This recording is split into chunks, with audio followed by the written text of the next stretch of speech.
تمام تعریفیں اللہ تعالیٰ جل جلالہ کے لیے۔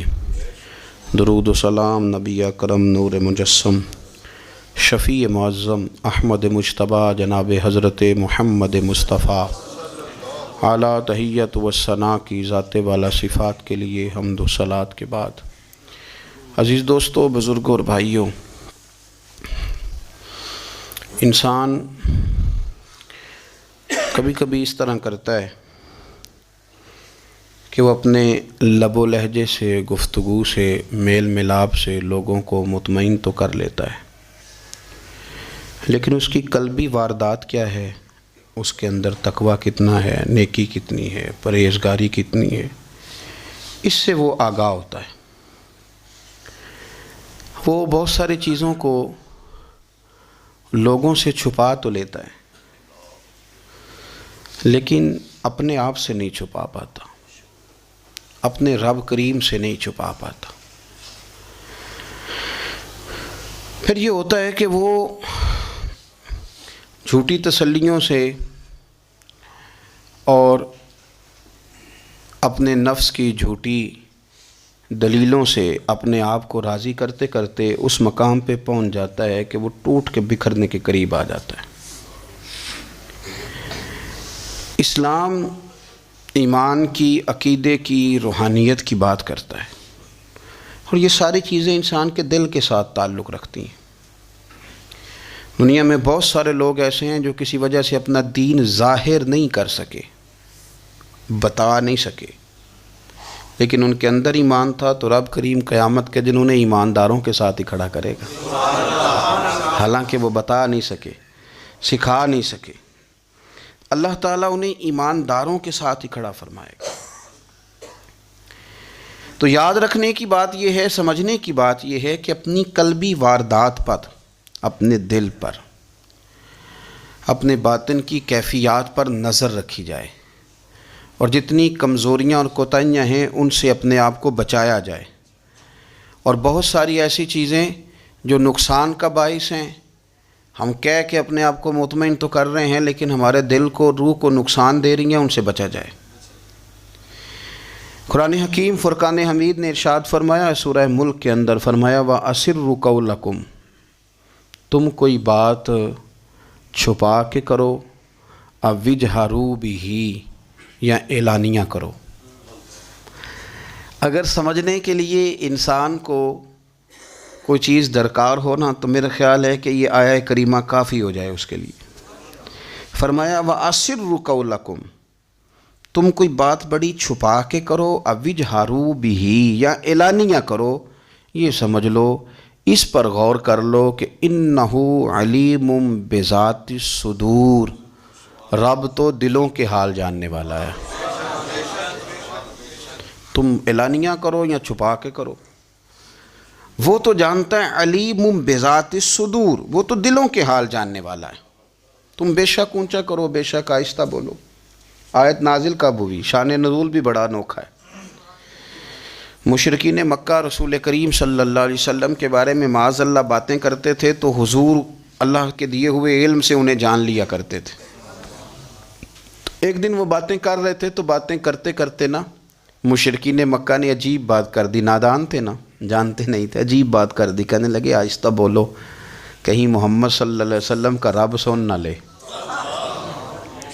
آہستہ بولو، اونچی بات نہ کرو، کہیں مصطفیٰ کریم علیہ السلام کا خدا سن نہ لے۔ تو اللہ نے آیت نازل کر دی، فرمایا نادانو وَأَسِرُّوا قَوْلَكُمْ أَوْ اجْهَرُوا بِهِ، آہستہ بولو یا اونچا بولو۔ اور شارحین نے، مفسرین نے لکھا ہے نہ بھی بولو، آہستہ بولو یا اونچا بولو، یا بے شک تم کوئی بات زبان سے ادا نہ بھی کرو، إِنَّهُ عَلِيمٌ بِذَاتِ الصُّدُورِ، رب تو تمہارے دلوں کے حال جاننے والا ہے۔ اسے تو پتہ ہے تم نے سینے میں کیا چھپایا ہے، حسد چھپایا ہے کہ رشک چھپایا ہے، عداوت چھپائی ہے کہ محبت چھپائی ہے، اسے تو پتہ ہے، اسے خبر ہے، اس لیے کہ وہ نظر ہی تمہارے دل پہ رکھتا ہے، اسے پتہ ہے تمہارے اندر کیا ہے۔ ہم لوگوں نے نا اپنی سارے معاملات دنیا داروں سے، لوگوں سے، یاروں سے، دوستوں سے وابستہ کر لیے۔ ہمیں تعریف بھی بندوں سے چاہیے، ہمیں اچھے ہونے کا جو ڈگری ہے وہ بھی بندوں سے چاہیے. ہم بندے بڑے نیک ہیں، یہ بھی لوگ کہیں تو پھر ہم مطمئن ہیں. ہم صحیح راستے پہ چل رہے ہیں، یہ سند بھی بندوں سے چاہیے.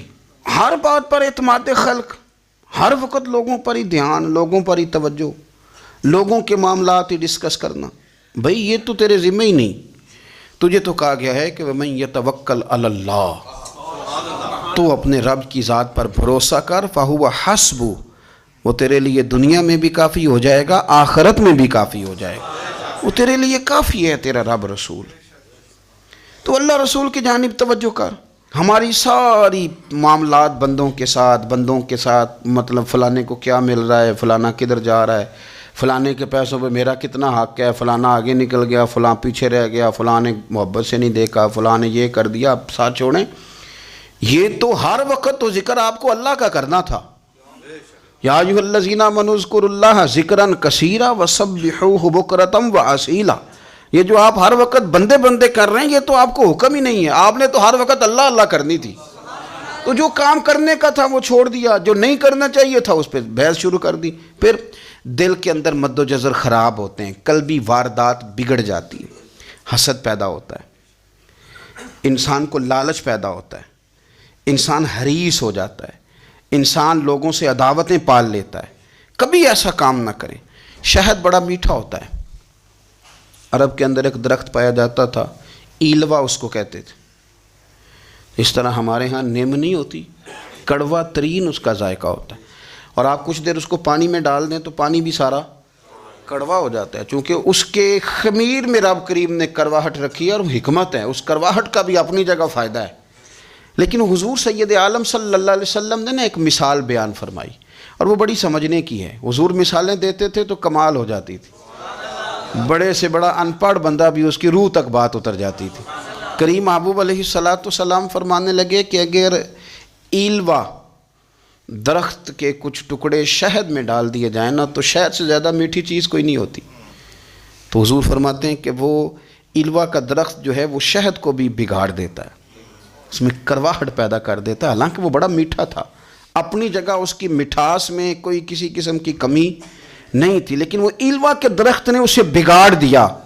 اللہ کے محبوب فرماتے ہیں جس طرح ایلوا کا درخت شہد کو تباہ کر دیتا ہے نا، اس طرح حسد آدمی کے ایمان کو تباہ کر دیتا ہے. ایمان بڑی میٹھی چیز ہے، بڑی حسین چیز ہے، لیکن جب حسد آ گیا نا، حسد ہے کیا؟ حسد بندوں سے نہیں ہوتا، یہ سمجھ لیں. حسد کا مطلب، حسد کی لغوی تعریف یہ ہے کہ یہ سمجھ لینا کہ یا اللہ اسے نہیں دینا چاہیے تھا، مجھے دینا چاہیے تھا. یہ تعریف ہے. تو حسد ہوتا کس سے؟ حسد دراصل بندے پہ نہیں کیا جاتا. حسد کا معنی یہ ہے کہ آپ اللہ کی تقسیم پر اعتراض کر رہے ہیں. آپ کا کہنا یہ ہے کہ یا اللہ یہ تقسیم ٹھیک نہیں ہوئی، معاذ اللہ یہ ادھر چلا گیا، یہ تو ادھر آنے والی چیز تھی. تو یہ آپ نے ڈائریکٹ جو مقابلہ شروع کیا، معاذ اللہ یہ تو آپ نے اللہ کی تقسیم کے ساتھ شروع کر دی. تو پھر دل میں بگاڑ آتا ہے، پھر انسان ٹوٹ پھوٹ کا شکار ہوتا ہے، پھر وہ کمزور پڑ جاتا ہے، پھر وہ ایسی باتیں کرتا ہے جو اس کے منصب کے مطابق نہیں ہوتی، کچی بات کرتا ہے، کمزور بات. اللہ بہتر جانتے ہیں کون سی چیز اس نے کہاں رکھنی ہے. رب کی حکمت پر اور اس کی دی ہوئی توفیق پر راضی رہنا ایمان کا تقاضا ہے. لیکن ہمیں تو چاہیے تقسیم اپنی مرضی کی. ادھر کیوں چلا گیا، ادھر آنا چاہیے تھا. بھئی آپ کو یہ کس نے حق دیا ہے؟ مالک نے جو چاہا، جب چاہا، جہاں چاہا اپنے فضل سے عطا فرمایا. حسد، اور پھر اس کے اگر کوئی حسد نہیں کرتا تو لالچ شروع کر دیتا ہے. وہ کہتا ہے کہ یہ جو اس کا مال ہے اس میں میرا بھی حق تھا، یہ تو مجھے ملنا چاہیے تھا. آپ یقین کریں کہ بندے بندوں سے کم پیار کرتے ہیں، جیبوں سے زیادہ پیار کرتے ہیں. اس بندے کو تو کوئی نقصان نہیں جس کے ساتھ آپ نے تعلق رکھا ہوا ہے جیب کا، لیکن آپ بڑے کمزور ہو گئے. آپ جب لالچ کر لیا، نفسانیت میں آ گئے تو آپ کمزور پڑ گئے. آپ نے مطلب کیا، آپ کا کیا خیال تھا کہ رب کی بارگاہ سے کوئی کم ملنے والا تھا جو بندوں پہ اتنی توجہ کر لی؟ حضرت بہلول دانا رحمۃ اللہ علیہ نے کیا خوبصورت انداز ہے. رب کریم کے بندوں کی باتیں اللہ کے لشکروں میں سے لشکر. کیا سوچ تھی، کیا نظریہ تھا. کیوں یہ لوگ اتنے مضبوط تھے؟ فکری طور پر مضبوط تھے، فکری طور پر. ہارون رشید حج کر کے واپس آ رہا ہے.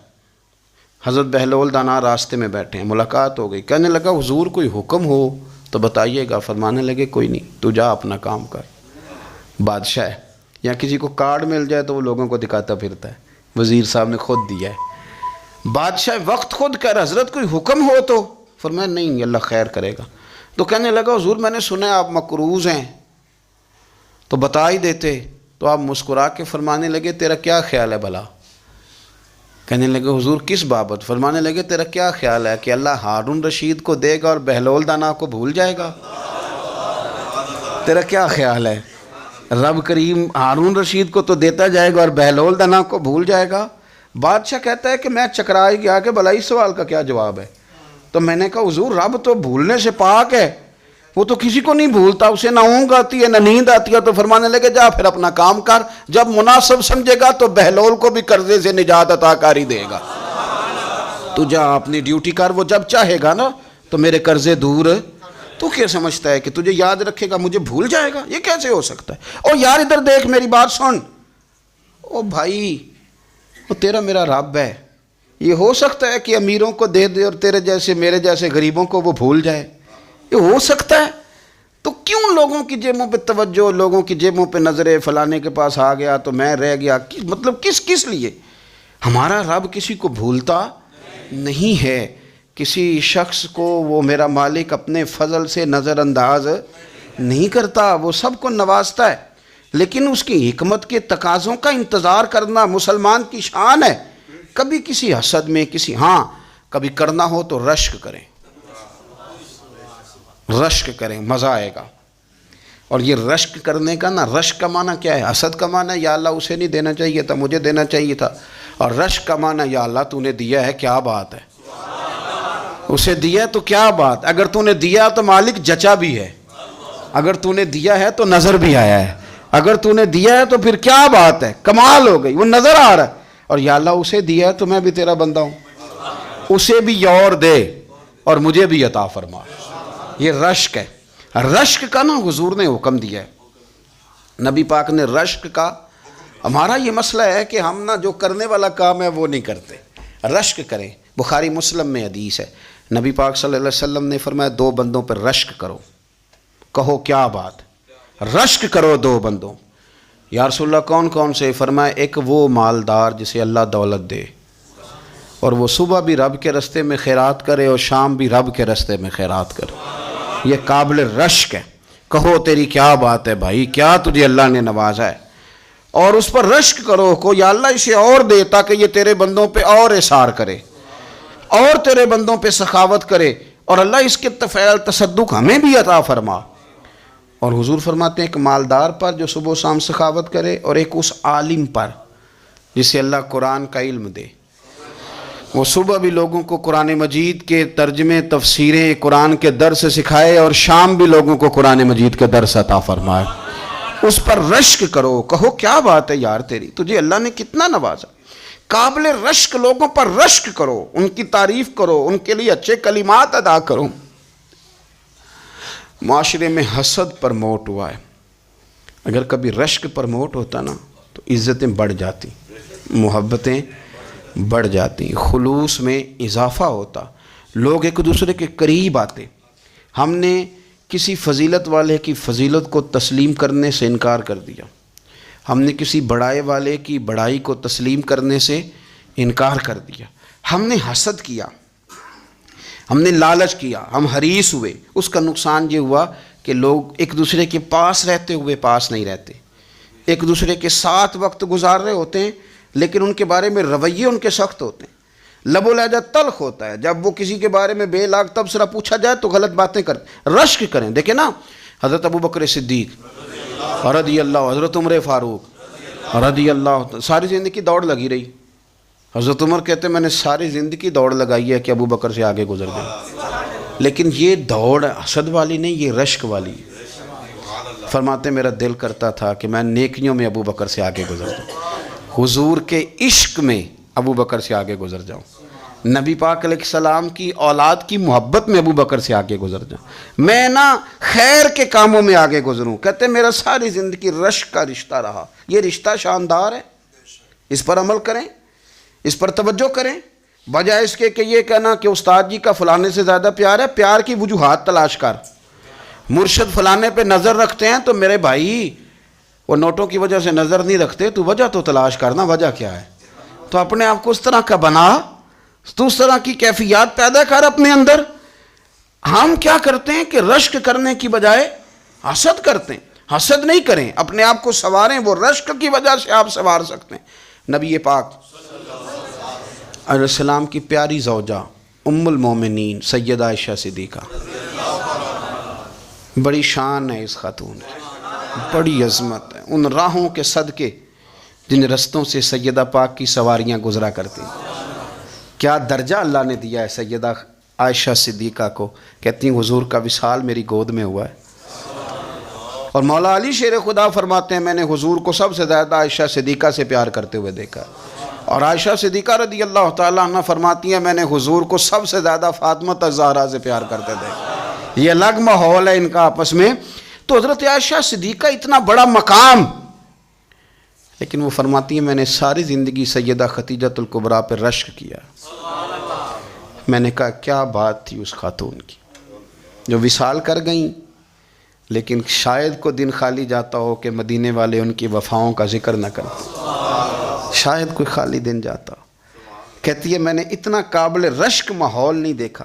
ایک دن حضور گھر میں گوشت لائے اور مجھ سے فرمایا عائشہ گوشت پکاؤ. تو میں اسے صاف کرنے لگی تو حضور فرمانے لگے شوربہ ذرا زیادہ کرنا. تو میں نے عرض کی حضور کیا کچھ مہمان آئیں گے گھر میں؟ تو فرمایا نہیں عائشہ، مدینہ منورہ میں نا مجھے پتہ چلا ہے خدیجۃ الکبریٰ کی کچھ سہیلیاں آئی ہیں، تو شوربہ بنا، میں انہیں پہنچاؤں گا. خدیجہ کی سہیلیوں کو شوربہ زیادہ پکا ذرا. تو حضرت عائشہ صدیقہ کہتی ہے میں نے بڑے نرم لب و لہجے میں بڑی بنا سوار کے مسجع مکفہ چن کے جملے بات کی. میں نے عرض کی حضور سنا ہے وہ آپ سے 15 سال عمر میں بڑی تھیں، نکاح بھی پہلے ہو چکا تھا، اور بتاتے ہیں لوگ کہ بظاہر کوئی حسن و جمال بھی اس ماحول کا نہیں تھا. حضور اللہ نے آپ کو جوان اور خوبصورت بیویاں دی ہیں، پر میں جب بھی سنتی ہوں جناب خدیجہ کا ذکر ہی سنتی ہوں. میں نے رشک کے انداز میں کہا. کہتی میں بات کیا کہ خاموش ہو گئی، اور جب میں نے نظر اٹھا کے دیکھا تو حضور کی آنکھوں میں آنسو. نبی پاک صلی اللہ علیہ وسلم کا یہ انداز دیکھا تو میں نے کہا حضور میں رب رسول کی بارگاہ میں توبہ کرتے ہیں، اب تو رو دیے. تو حضور فرمانے لگے عائشہ یہاں جو بھی آیا ہے نا وہ سکھوں اور آسانیوں کے دنوں میں آیا ہے، اور خدیجہ میری ان دنوں کی ساتھی تھی جو میرے تکلیف کے دن تھے، میری آزمائشوں کی، میری پریشانیوں کی میری ساتھی تھی. جب لوگ مجھے تکلیف دیتے تھے میں گھر جاتا تھا تو مجھے کہتی تھی حضور آپ تو صلہ رحمی کرتے ہیں، غریبوں کا بوجھ اٹھاتے ہیں، آپ تو لوگوں کے ساتھ محبت سے پیش آتے ہیں، حضور آپ پریشان نہ ہوں، آپ کا رب آپ کو ہمیشہ عزتیں ہی عطا فرمائے گا. فرمایا وہ میری تکلیفوں کی اسے کیسے. میرے بھائی رشک کیا لوگوں نے ایک دوسرے پر، حسد نہیں کیا. ہم تو نا جی اپنی مرضی کے فیصلے کرتے کرتے پیچھے رہ گئے. ہم نے لوگوں کو پیچھے کرنے کا سوچا تھا لیکن ہم سب سے پیچھے رہ گئے. ہم نے سیاست اور سازش کی تھی کہ کچھ لوگوں کے دلوں پہ پیر رکھ کے میں اپنا قد اونچا کروں گا، کچھ کے سینوں پہ پیر رکھ کے، لیکن ایسا نہیں ہوتا. یہ ہوتا نہیں. آپ کسی کی جگہ نہیں لے سکتے، اس لیے کہ رب نے سب کی جگہ اپنی اپنی بنائی ہوئی، سب کی جگہ. ہاں ایسا ضرور ہوتا ہے کہ کئی دفعہ نا ہم اپنے مقام کو گرا لیتے ہیں. وہ کسی نے کہا تھا کہ ایسا نہیں کہ تیری جگہ کوئی اور آ گیا، لیکن تیرا مقام بھی اب تیرا نہیں رہا. ہوتا یہ ہے کہ ہم نہ گرا لیتے ہیں اپنے آپ کو. اگر ہم رشک کا ماحول پیدا کریں، رشک کا، اور ہم کہیں کہ کیا بات ہے میں بھی سفر کروں گا، اس جانب جاؤں گا، بجائے یہ کہنا کہ فلاں آدمی بڑا آگے نکل گیا ہے، یہ کر کے نکل گیا ہے، وہ کر کے نکل گیا ہے، یہ کہنا کہ یار میں بھی رب کریم کی اس مدد کو تلاش کرتا ہوں جس کی برکت سے اللہ نے اس پر فضل فرمایا. امام غزالی فرماتے ہیں 3 لوگوں میں حسد زیادہ ہوتا ہے، بغض زیادہ پیدا کر لیتے ہیں. اب چونکہ مضمون ہے تو ساری بات کھول کے ہی کرنی پڑے گی نا. فرماتے ہیں 3 لوگوں میں حسد، بڑے عہدے والوں میں حسد زیادہ ہوتا ہے. یعنی صوبائی وزیر کہتا ہے کہ حق میرا ویسے وفاقی وزیر کا تھا، اور وفاقی وزیر کہتا ہے کہ جتنا میرا تجربہ ہے نا مجھے بنایا وزیر اعظم ہی جاتا تو بات ٹھیک تھی. حسد زیادہ، بڑے عہدوں والوں میں حسد. اور امام غزالی فرماتے ہیں مالداروں میں حسد زیادہ ہوتا ہے. غریب نے غریب سے کیا جلنا ہے؟ جلنے کو شے ہی کوئی نہیں، کس سے جلیں گے؟ تو غریب تو بیچارہ 4 روٹیاں ہوتی ہیں تو وہ کہتا ہے چلو ٹھیک ہے آ جاؤ، دونوں مل کے بیٹھ جاتے ہیں۔ غریبوں کے دوست بھی غریب، امیر حسد کرتے ہیں، وہ سودے پہ سودا کرتے ہیں، وہ ایک دوسرے کی کمزوریاں بیان کرتے ہیں۔ میں نے گاہکوں کو نفع لیتے دیکھا ہے، فلانے سے مال لیتے تھے جی، اس نے بڑا تنگ کیا، تو کہتا ہے اسی طرح کا تو مجھ سے خریدا کر۔ لوگ استعمال کر جاتے ہیں، وجہ بیچ میں کیا ہوتی ہے؟ حسد، عداوت، خرابی ہوتی۔ اور تیسری بات امام غزالی نے شاید میرے لیے کہی ہے، امام غزالی فرماتے ہیں علماء میں حسد بڑا ہوتا ہے، عہدیداروں میں، مالداروں میں اور علم والے لوگوں میں۔ وہ بھی اللہ کی تقسیم پر راضی نہیں ہوتے، چونکہ وہ سمجھتے ہیں مجھے یہ لفظ آتے ہیں، میری قابلیت زیادہ ہے، میں زیادہ پڑھا لکھا ہوں، تو یہ منصب بھی میرا تھا، یہ کام بھی میرا تھا، یہ بھی میرے پاس ہونی چاہیے۔ ایسا نہیں ہوتا، یہ تو رب کریم کی عطا ہے۔ میں کئی دفعہ کہہ چکا ہوں کہ کام لینے پہ آئے تو میرے جیسے بیکار آدمی سے کام لے لے، یہ اس کی عطا ہے۔ اب ہمیں کرنا کیا ہے؟ ہمیں اس کی تقسیم پر راضی رہنا ہے، اس کی تقسیم پر قربان جائیں۔ رسول پاک علیہ السلام سے صحابی نے پوچھا حضور عزت کیا ہے؟ فرمایا جو رب نے تجھے دیا اس پہ راضی ہو جا، اللہ عزت عطا کر دے گا۔ قناعت کر، جو اللہ نے تجھے دیا اس پر قناعت کر، اللہ تجھے عزت دے دے گا۔ حضور ذلت کیا ہے؟ فرمایا لوگوں سے لالچ نہ رکھنا، تو ذلیل ہو جائے گا، لالچ نہ کر۔ تیزی کے ساتھ پرموٹ ہوتی ہیں چیزیں، ہمیں سازش کرنی آتی ہے، ہمارا خیال ہوتا ہے کہ میں نے دوسروں کے پیسوں پہ کاروبار کرنا ہے، ہمارا خیال ہوتا ہے کہ پالٹی ڈال کے روٹی کھانی ہے، ہمارا خیال ہوتا ہے کہ کسی بندے کو کس طرح استعمال کرنا ہے۔ یاد رکھ لینا، کبھی بات نہ بھولنا، جو لوگوں کو استعمال کرنا چاہتا ہے وہ ساری زندگی استعمال ہوتا رہتا ہے۔ جو کسی شخص کو کسی مقام پر رسوا کرنا چاہتا ہے اپنی عزت بچا نہیں پاتا۔ جو آدمی لوگوں کو حقیر جانتا ہے اللہ اسے کبھی عزتیں عطا نہیں کرتا، وہ گڑھوں کے اندر گرتا چلا جاتا ہے۔ یاد رکھیں جو عزتیں دینی شروع کر دے رب اسے باعزت بنا دیتا ہے، جو پیار کرنا شروع کر دے معاشرے میں لوگ اس سے پیار کرنے لگ جاتے۔ جو کسی دیکھیں اگر ہم وہاں سے مانگے جہاں سے سب کو ملتا ہے تو پھر بندوں پر اتنی نظر رکھنے کی ضرورت باقی رہتی نہیں ہے۔ ادھر دیکھیں رشک کریں گے تو لالچ سے بھی بچیں گے، حسد سے بھی بچیں گے۔ بخاری مسلم میں حدیث ہے، حضرت ابو ہریرہ رضی اللہ تعالیٰ عنہ کہتے ہیں ہم حضور کی بارگاہ میں حاضر تھے تو کچھ غریب لوگ حاضر ہوئے، غربا۔ انہوں نے عرض کی یا رسول اللہ صلی اللہ علیہ وسلم ایک گزارش کرنے آئے۔ حضور نے فرمایا کہو۔ کہ یا رسول اللہ امیر تو ہم سے آگے نکل گئے۔ حضور نے فرمایا کس بات میں؟ عرض کی حضور نمازوں میں نہیں ہم گزرنے دیتے، اتنے نفل وہ پڑھتے ہیں اتنے ہم بھی پڑھ لیں گے۔ صحیح بتانا صحیح، آج کل یہ نمازوں کا مقابلہ بھی ہے کہ نفل میں نے زیادہ پڑھنے، عبادت میں نے۔ ہمارے صاحب رحمۃ اللہ علیہ فرمایا کرتے تھے آستانوں پہ گدی نشینوں کا تو رولا ہوتا ہے، اللہ اللہ کرنے کا رولا نہیں ہوتا۔ یہ تو شور ہوتا ہے کہ سجادہ میں ہوں سجادہ، اور سب نے کوئی نہ کوئی کہانی سنائی ہوتی، کہتے نہیں ابا جی مجھے کہہ گئے تھے کان میں، دوسرا کہتا نہیں مجھے لکھ کے دے گئے تھے، تیسرا کہتا تمہیں تو پتہ ہی نہیں، تم تھے ہی نہیں، عمرے پہ تو میرے ساتھ گئے تھے، جو میرے ساتھ ان کا معاہدہ ہوا وہ خانہ کعبہ میں ہوا ہے، لہذا میرا پہلا نمبر ہے۔ سب کے پاس کوئی نہ کوئی معاملہ ہوتا ہے، یہ سارے کام کوئی ضروری نہیں۔ ضروری کیا ہے کہ وہ جو کہتے تھے کرو، جس نے سب سے زیادہ کر کے دکھایا ہے وہ زیادہ جانشین ہے، وہ زیادہ جانشین ہے جس نے زیادہ کر کے دکھایا ہے۔ معاملہ تو یہ ہے کہ اس رستے پہ کس کس نے چلنا ہے۔ لوگ تو سجادہ نشینی سے بھاگا کرتے تھے، بھاگتے تھے۔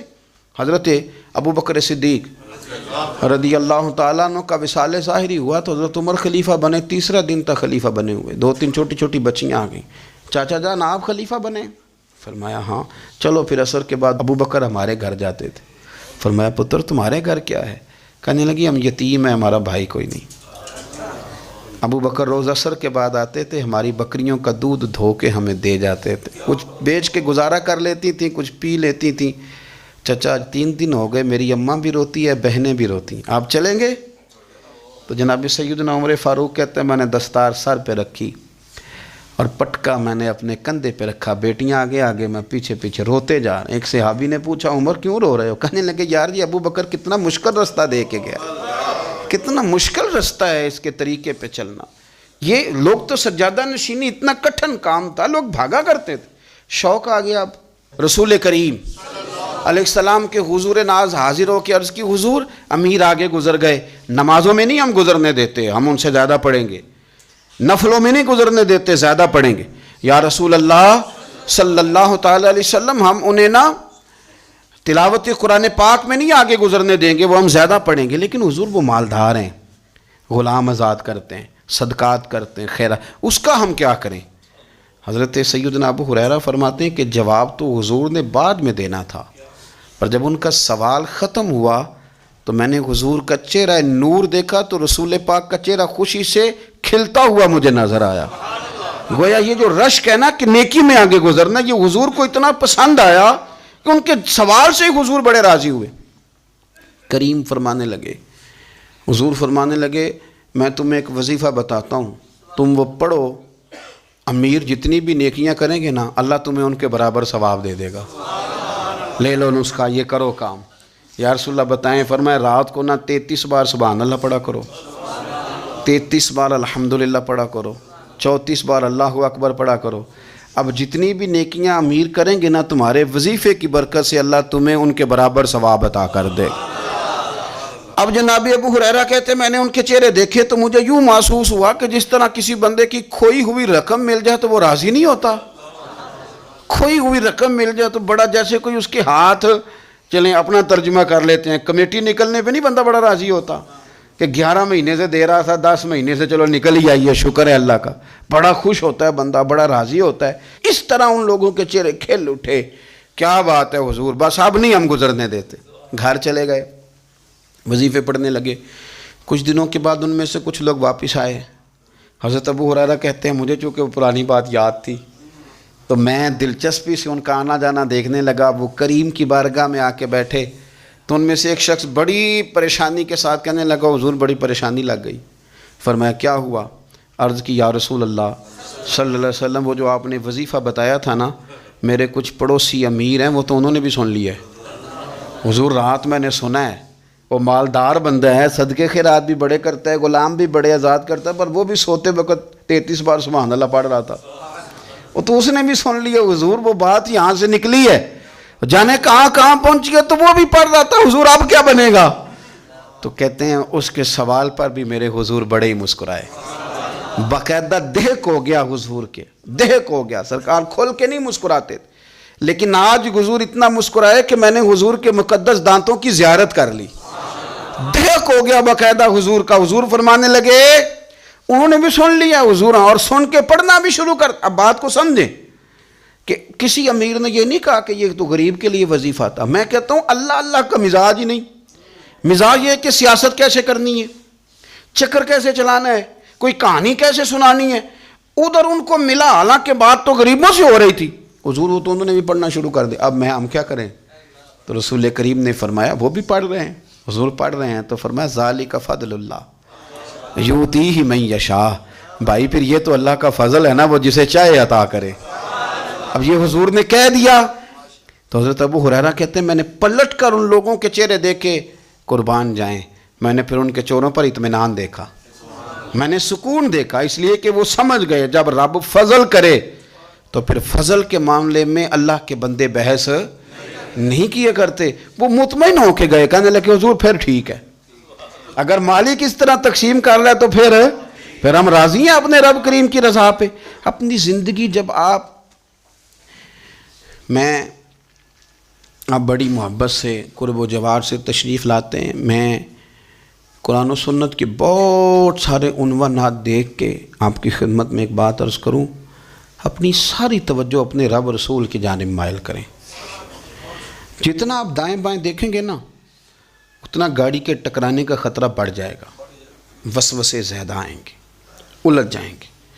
اتنا زیادہ دائیں بائیں نہ دیکھیں، یہ کیا کر رہا ہے، فلانا کیا کر رہا ہے، فلانے کا یہ معاملہ کس طرح کا تھا، نہ نہ نہ، آپ توجہ اللہ کی جانب رکھیں۔ دیکھیں میرا اور میرے رب کا معاملہ ٹھیک چل رہا ہے، اللہ رسول کے ساتھ میرے معاملات ٹھیک ہیں، یہاں تو آپ کسی کی اصلاح کریں گے، دعوت دیں گے یا دعا کریں گے، تنقید کی تو ویسے دین میں اجازت نہیں ہے، آپ نے یہاں کسی کی اصلاح کرنی اور وہ درد کے ساتھ کرنی، اور یہاں کسی کے لیے دعا کرنی ہے کہ یا اللہ اس بندے پہ رحم فرما، اسے بدل دے۔ تنقید کی اور طنز کی تو اجازت اپنا معاملہ رب کریم کے ساتھ، ہماری سوچیں کس طرح کی ہیں، ہمارے اندر ماحول کس طرح کا ہے، وہ چونکہ دلوں کے حال جانتا ہے. اور نبی پاک صلی اللہ علیہ وسلم نے فرمایا نہ تمہاری جیبیں دیکھتا ہے نہ تمہارے چہرے دیکھتا ہے، وہ تو جب دیکھتا ہے تمہارا دل دیکھتا ہے. اس کی کیفیت کیا ہے؟ حضرت انس بن مالک رضی اللہ تعالیٰ عنہ فرماتے ہیں، اس حدیث کو یاد رکھیے گا، حافظ منذری نے ترغیب و ترہیب میں لکھی ہے.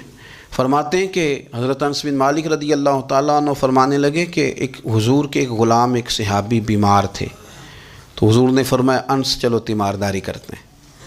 کہتے ہیں حضور کے ساتھ گئے، نبی پاک صلی اللہ علیہ وسلم پہنچے. جب ہم نے اس شخص کو دیکھا تو حضرت انس کہتے ہیں ہم پریشان ہو گئے، چونکہ ہم نے اسے بڑا صحت مند دیکھا تھا، وہ کمزور ہو گیا، وجود پر بہت سارا گوشت دیکھا تھا. اب ہم دیکھ رہے ہیں کہ وہ ہڈیاں ہی ہڈیاں رہ گئی ہیں، چہرہ بڑا بارونق تھا، اب کمزوری ہو گئی. رسول کریم تشریف لے گئے اور حضور اس کی چارپائی کے سرہانے بیٹھے، اور جب حضور نے اپنا دست مبارک اس کے بالوں میں رکھا اور نبی پاک نے دست شفقت پھیرا تو کہتے ہیں اس شخص نے آنکھیں کھولی اور حضور کا چہرہ دیکھا تو اس کی خوشی کی کوئی انتہا نہ رہی، بڑا راضی ہوا، بڑا راضی. اور حضور نے اس کے لیے دعا کی، اس دعا پر بھی اسے بڑا اطمینان قلبی نصیب ہوا. کہتے ہیں حضور اکثر تیمارداری فرماتے تھے، پر آج نہ حضور نے ایک نرالی، انوکھی اور انفرادی بات ارشاد فرمائی. حضور نے فرمایا تو بڑا صحت مند تھا، کمزور ہو گیا، بڑا طاقتور تھا تو ضعیف ہو گیا، ایک سوال کا جواب تو دے. یا رسول اللہ فرمائیے. تو حضور فرمانے لگے اس حالت میں جب تو شدید بیمار اور تکلیف میں، یہ بتا کہ اس وقت تیرا اپنے رب کے بارے میں گمان کیا ہے. حضرت انس کہتے ہیں پہلے حضور بیماروں سے یہ سوال نہیں پوچھتے تھے، آج پوچھا، کیونکہ صحت میں لوگوں کی زبان پہ شکر ہوتا ہے اور بیماری میں شکوے ہوتے ہیں معاذ اللہ. اس وقت اللہ کے بارے میں یہ سوچ حضور نے ہمیں دی ہے. تم نے ہر وقت یہ ذہن بنانا ہے کہ یہاں رب کریم کے بارے میں کیا تصورات پل رہے ہیں، آوازیں کیا اٹھ رہی ہیں، اس وقت تیرا اللہ کے بارے میں گمان کیا ہے. تو جناب انس بن مالک کہتے ہیں اس نے ہمیں اشارہ کیا کہ مجھے اٹھا کے بٹھاؤ. ہم نے بٹھایا تو کہتے ہیں پھر اس نے اپنی آنکھیں کھولی اور حضور کے چہرے نور پر نظر کر کے نظر جھکا لی. عرض کرتا یا رسول اللہ میں کمزور ہوں، بیمار ہوں، تکلیف میں ہوں، اٹھ نہیں سکتا، کھا نہیں سکتا، پر حضور ابھی بھی میرے دل سے آواز یہی نکلتی ہے کہ میرا رب بڑا ہی کریم ہے، میرا اللہ بڑا ہی مہربان ہے، وہ بڑا ہی معاف کرنے والا ہے، وہ اپنے بندوں سے پیار ہی بڑا کرتا ہے. آپ میری بات کو سمجھیں، کیفیت کیا ہے اور الفاظ کیا ہیں. حضور وہ مجھ سے بڑی محبت کرتا ہے، بڑے پیار والا ہے.